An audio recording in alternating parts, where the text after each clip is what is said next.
Hello,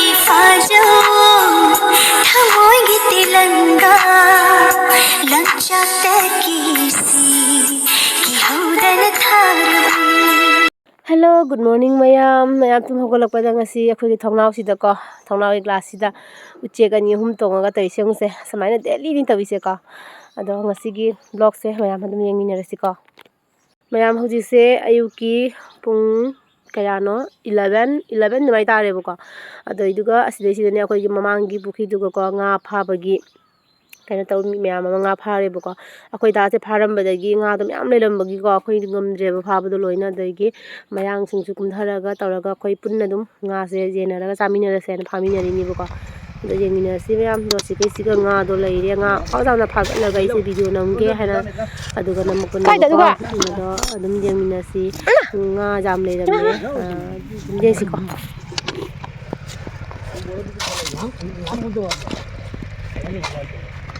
nói là khuôn một bài phim mình trùng vô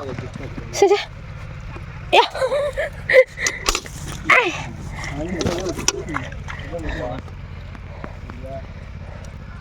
mình ra làm này mình có xóa đi rồi sao rồi nó mà rồi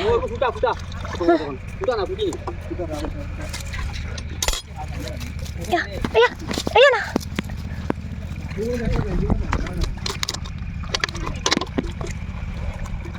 mau kasih pahak deh.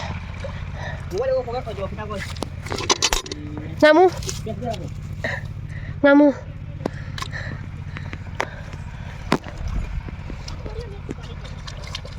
Namu ni gua. Lu tuh suka sih. Aku malah yang hulu nggak ada. Berarti kamu dia jual lah. Ha siga koi da sina mabuksi kang lagi free kali te ngai te se jong se asi kan nei le ko se nga macha siga le banga macha do myam khu ha om tawi ko lagi na di ne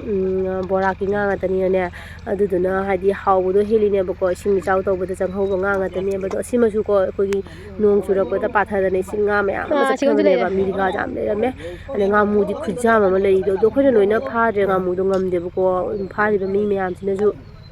loina ID moina su pha gre ba ko nga mu sing do ko su pha han gre ba ko ni jam na hai te nga pha ba do nei dal su thok do samja da bani na ko nga na ngame na mo dagi na ngo ko da te jo nga je nga ma ko phan na lang na da mayang sing si kyam hai khang bra mo gi nga pha na ba ne jup jup sal la ga ne heta nga do pha ri ba ko da si da si na ko nga ma pha bi ne da gi han ba da ko pha do ma na kum thar jaw bi ni ko ko pha bi da jaw bi ni ba da gi ko sum nungai tra ba ko mi sam jaw bi da ga ha di mi ngo ka to ba da ko da na sa gi pha ja wai na ne pha hali ne ba ko ne pha ra pu ja go ai na khar ga jin na sa mi na se na anam khoi siga mayang sing je leimi nei je nusi jana na khoi loi leimi ne ba ko sida rao dum leimi ne ba ko je na khane na sum chamin tha chami ne ba ko jam sathi na phai moi su do du na siga jengi bangang sing ga se na tang le ga joi kum thara toi ni mo mi ga na pe me mi ga macha mi ga chau ba si jam chau ba na te se mai chau ba chau ba jaw mi ga ya sigam se le do da nam chau bana te macha hoji ki tu macha size kini pa do khong ti le do mamang na phar ba ei namu ni ne namu jam le tami bo koi bo ya nang jam na chung ba Partin khangai jau dore henga se ngasi di jam phare masa to hawi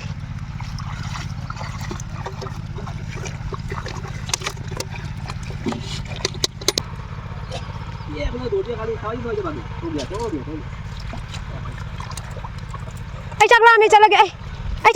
ge chak thong lagi ne sungai bi re he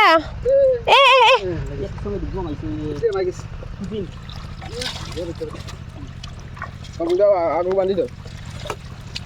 Jalan. Berapa sih? Bayar ni ko nga se siga loi hidoge. Ayo. Ko ngam dre ni.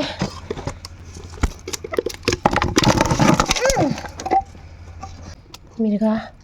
siga mirga ama leira adagi si putha ko adagi sina mirga macha macha ngamu leira ima ya ngamu ma ya ma ani ahum mari manga taruk ngamu taruk leira ko mirga na achoba mirga ani ahum siga mari macha macha na leira du kam jami ngasi nga ko jana phai ising kang tharabani na ko nga do phajana phabi yare na hangai gidi nga do ising do kang do wat pani ne ka tawre ba dagidi siga mirga macha siga ngamu pi ko ma si mayam se mandoi ni ko ka saida nga ma man mase ko jam sa ba thabak ni chele da sina kainom hai bu singa se kai hai da si sina ngamu singoi ma ko sina gaira sigana nga sang leira sigana puthi keno do putha do leira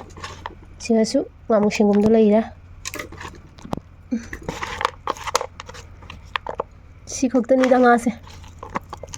si macha mayam je mandoi jinen tan ngare do ni sigana nga macha leire ko si mayam je mandoi ni nga macha se sigana chobo mayam siga leire mayam akhak jami ko akhak jami nga macha se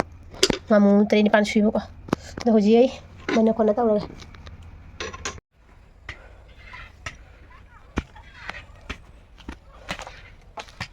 mayam khoi da hoji lebak thugai biri sau na dusu ma thabakan mada aina mangonda lebak thugai halle haina saure ade mada su si selo ina khojalu rebani khoise pakhra bolo buksibu sibu loi kam kanda loi dono khangre thabak se hangam mayam da samana kupi de thabak suri mi mayam hejeng mayam la buksi ga hingon koina ri mayam se duga aina sida laira aise mark subsalini kagina idi mark subtradine ifun mayam duna ayakam narak to ko thabak susining ba daidi haksang su ana bana pai reise hoi kumlaina la nabi gi film ningoi na ngang kuang de saina sei basina kaya ba kumlaina na ba ka samana rami kumlaina na ba ka samana su thabak de awai lepta bani da nang na khwang na ba de ni dama habi de bungo nang tani ngon habi bu khwang na ba sida mayam ai huji khwang na to ai huji su bel phari bu ko khwang na da na buk se jeng gi khwang na nai huji su bel phari ado do su thabak se dum su gan tholai ne ba ko kaya ba khwang na ba ke ni su bel lang ga lai na ba suri me is bel ani ga pha do ri ga do haji lebak thuga hi ge thukko lebak thuga da di ja de ba po se potha ba do pote heng pharoi ko du gi lebak thuga gi ge mayam la wa ba jani da lebak thuga na ba gi thengu kamu lai tu ja lo ma hiya aduga mayam sigana hoi cha thoi bi su jaw bi ri ni jengo toi chong khoina tawnu hai na ma su jaw ri ni ko mapa ji ga ma phagi ga tawra ga lagna ga tawra ga mapa ma ja phagi jo kai tawna ga le tum thuga ri aina camera nammi adu mayam sigi video se khathang di kui ri ba ko nimi tara ni mu dumai na phara ba video ni da aina dum lan taw ba duga adu video se thanga ta bane ba ko ado mayam dum id to tamna idum video daily vlog adum khara hapa hawra ge ba ko jam kuina video hatna le bidusu khoi gi youtuber sing da di jamna problem do oidana ko do khoi masen di dum khangnari ngantani adu duna dum khara ka thanga ta di hawrage ado yamna hoi langbanin ba mangna traga su adum ai daily vlog kum ban gon su ba khot ba mama ko adu gum do ina dum mayam thaga sarake ado jemina si duga si water supply ke na si khoi si chang doin siga ka khat na jenge khoi mai cha ha ke ka ni cha meuna कुछ नहीं होगा आई जाओ कहीं तो नाम कहीं खाएगा मर जाबन जो भी बोलेगा देखा जाएगा ठीक है ना बच्चा सिगा का खत लगे ngasi ऊपर उठिया देख तो सिगा का खत ले खाना saga Eega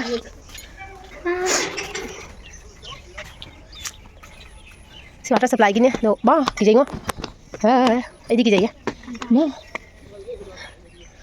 ada loi je bako do ai di kijai bana samai to bus Oh nó gió là gì chỉ cần nó sinh lấy đấy sinh làm lấy qua kỳ cháu nó bà cái thôi ra sao nó cái gì sinh lấy đấy ha chỉ đi ngó tao không nào quay thằng này sinh tao lấy gì cơ thế là cái nào má chụp phần để nó không cái sao rồi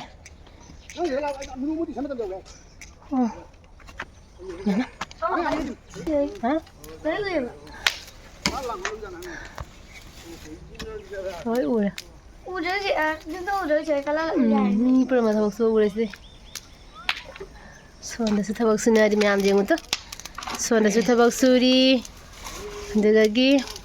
흰고기 타박국까지 제공 거시다 근데 손 아까도 쓰면 수리 울어보면 아이 좀 떨어져 할게까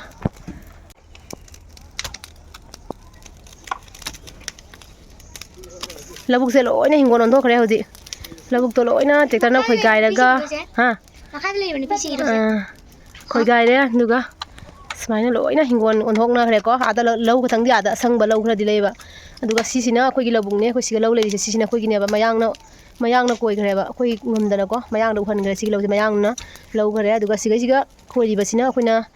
sisina sigi lauduna khoina sanda pija khre ko kharaga ado sigi hingon koi sina mayangna moi koi ja gyana khoina bithopi khre ba koi jarwana ko khoi di ngamoyana aduga sina loi hingon koi khoi da do ada langon kana honari langona kai lujali huji kolewai thabagi mafam oidoni sisina khoi gi lawpak ni khoi gi hingon koi ba nangai de yam jeng han bangam de na ko phajana huji di jeng kam pa ino jeng khoi gi hingon paktra sisina loi hingon koi doi ni khoi se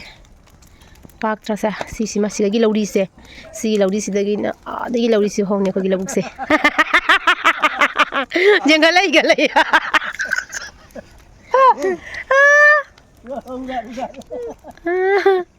lagi sana kan dasu sigadi koli hawai ka sauna le tu koli hawai chau ba hore ba chana gini koli hawai se chau ba hore lagi semaina loina ko hingon ko idi siga loina kuma sila ta tebi la 나봐 ado ai uji kumani sidagi sa tebi lao lao sa tebi kutubi come baby आजा ना गिर जाएगा आजा ai chale hoji ma le hori se jeng ki de ai ki jabana loi mathak ka ba jam ki bai se khambra mathak ka ga makha jeng da bache khoi gi ne isa ga se soi law ga angal leitrane on tha ga da kanum tawi khang de da kai hai do khang de na ikum mani la mama kum be tombe mi ta lam gi sunset ro da gi ku ba da se jeng ne sunset na sa chathune sunset be gi se sunset be gi kan ji ka phajai no ko puta ka slash par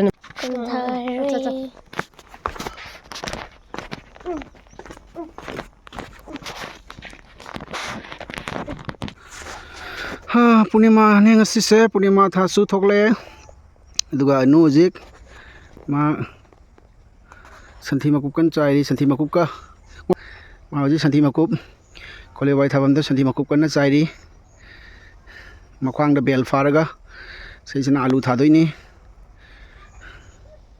sina koloi thadoi ni ko se masang se ma koloi thadoi ni ya me lam se swaida thabana mathab kaliba semai ge singje loi ni ngon ko ni doi ni sepuna ma hingon ko ni doi ni mamma bani ko camera se da pin ngan na bu uri somdo se loi na hingon ngata ni se koi de se bema sa thobi bema sondom ta kyam wali ge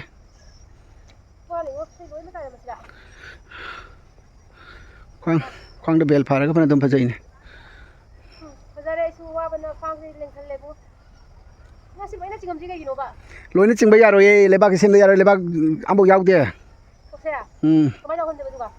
sunda gi jotna temai ra jaw asi kamai tang ni na si tan aduka mayam ai ngasi gi dinner gi mathel hama haijang haibo sini ko jerumoina thongjalle ba ko adune mayam do ngasi oina chani ngasi ko oina di do mayam ai blog se ngasi oina di matang si ga losinjarage ado next ta mu nungai ba haigadra adum ko video ma dum pura ka dum laksa ge do ngasi ko oina di mayam tata bye bye do next ta amuk thengarasi ko